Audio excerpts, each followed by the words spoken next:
Hey, what's up YouTube? Today we're going to be here with our $500 build with 500 horsepower. We're going to go over this car with you right now. Let's go to get into it. So, I recently just bought this AMG GTS. It's got 500 horsepower daily driver. It's a beautiful car, but the downfall is you don't really want to drive it every day. You rack up too many miles. I don't want other people damaging it or denting it, so I wanted to build something fun for everybody, and I figured this would be a great project. This is a beautiful 1985 Toyota MR2 Generation 1, which is a AW11. This thing is a whopping 2,300 pounds. I think it only had about 110 horsepower, naturally aspirated engine. But the great thing about this car is it is extremely clean. Look at this thing. I'll show you the video when we do the spin around. Okay, I lined up these three vehicles for a reason. One, to show the actual difference in size. If you look at the AMG GT, it's a lot lower than the Rolls-Royce, but also a little bit wider. Now, if you look at the MR2 looks extremely tiny compared to both of these massive vehicles. But the cool thing is, the MR2 is actually 3 inches lower than the AMG GTS. So this will hopefully give us a little bit of better center of gravity.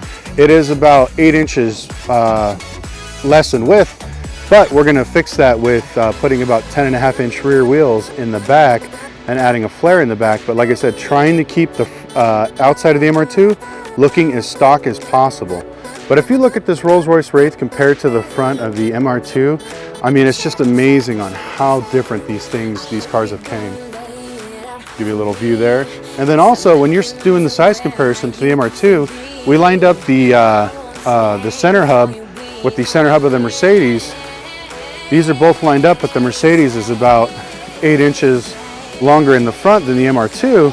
But if we go ahead and follow it to the back here, the end of the MR2, if you could see, is still about 1.5 feet, probably 2 feet shorter than the Mercedes-Benz AMG GT. So basically the end of the MR2 comes to about the back end of this wheel. So we got another 2 feet of length on this, but this thing is just awesome. Like I said, we want to keep it as stock as possible to make it look like it's just an everyday driver, but try to do as much as we can. We're still debating if we're going to do a K20 or K24 swap. Let us know in the comments which one you guys think is a little bit better. But we do want to do turbo. I think we're probably going to go turbo just because the best bang for our budget and to add as much boost in this little go-kart is probably that. But I'm still shocked. Like I said, 1985, and this interior is extremely clean. Look at that. I'm going to kind of go over our first build project, because most YouTubers are building these crazy Ferraris, Lamborghinis, stuff like that. We wanted to do something fun, but slash you could drive every day that other people can do. So we wanted to see how much little bit of money we could spend on building something like this, a $500 car with 500 horsepower. Let me give you a little tour of the vehicle here. So like I said, this is a 1985 Toyota MR2. This is the first generation. The car weighs about 2,300 pounds. We're going to be pretty much stripping it out and doing some stuff to it, so this way we can make it a little bit lighter. I'll show you the back here. So we bought this for $500. There's no motor. The motor was taken out, rebuilt. The guy never was able to put it back in, but we're going to sell that.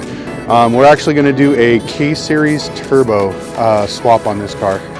We're going to go ahead and do a wide body so we can put some bigger wheels, probably about 10 inches wide in the back. So this way we can have grip for our 500 horsepower. But the goal is to leave the outside as stock as possible. I love this look. It looks like a miniature Ferrari.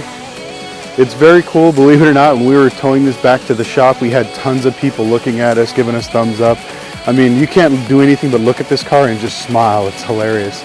But like I said, for 500 bucks to make a 500 horsepower vehicle, I think it's going to be something truly special. Let me give you a little preview of the inside here. Look at that. Believe it or not, the interior is actually really clean. There are no tears or anything on the seats. All the parts are here. Dash is in good shape. There's one small crack on the middle there. All the pieces are here. So like I said, our goal is to keep this as close as stock as we possibly can. We don't want to try to trick it out and do anything insane on the outside to keep all the magic underneath the deck lid. So Like I said, we'll do a K-series swap. We'll put it in back there. Back here in the trunk, depending on if we go all motor or turbo, we may cut this out and put a radiator fan shroud in there with the intercooler and everything else. So this way everything is kind of in the back. We want as much weight over the wheels, so this way we can get traction. Because probably by the time we take a lot of this stuff out, we're going to be under that 2,300 pound marker. But like I said, this thing will be a little bit of a rocket ship. So the main thing that inspired this build was, like I just bought this AMG GTS. It's got about 500 horsepower. I love driving it every day, day in, day out, but I don't want to rack up miles. I want something that I can enjoy and drive because, you know, I love the car. It's a sharp looking car, but you know, if I do a burnout, a donut, do something crazy, or you know, try to take it to the track, I'm worried that somebody's going to hit me in it, and I don't want to basically put any damage on the vehicle.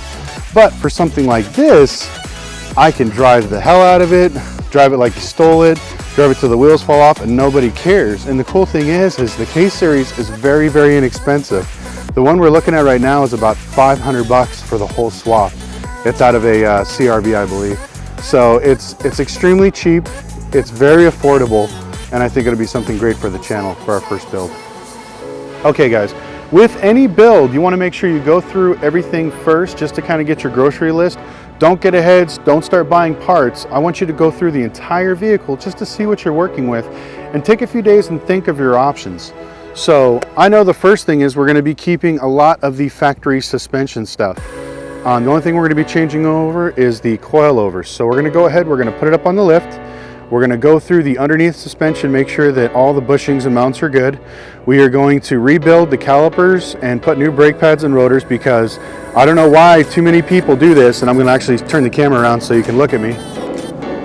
If you're going to be adding a lot of horsepower to a factory car, you need to make sure you either rebuild, upgrade the brakes so this way it can handle it. I see too many people building these, you know, 600, 700 horsepower vehicles where it's got discs in the front and drums in the rear. You're just asking for trouble. Make sure that you take the time and you spend the money to upgrade some of the suspension, if not rebuild it, upgrade the brakes, if not rebuild, to make sure that it's working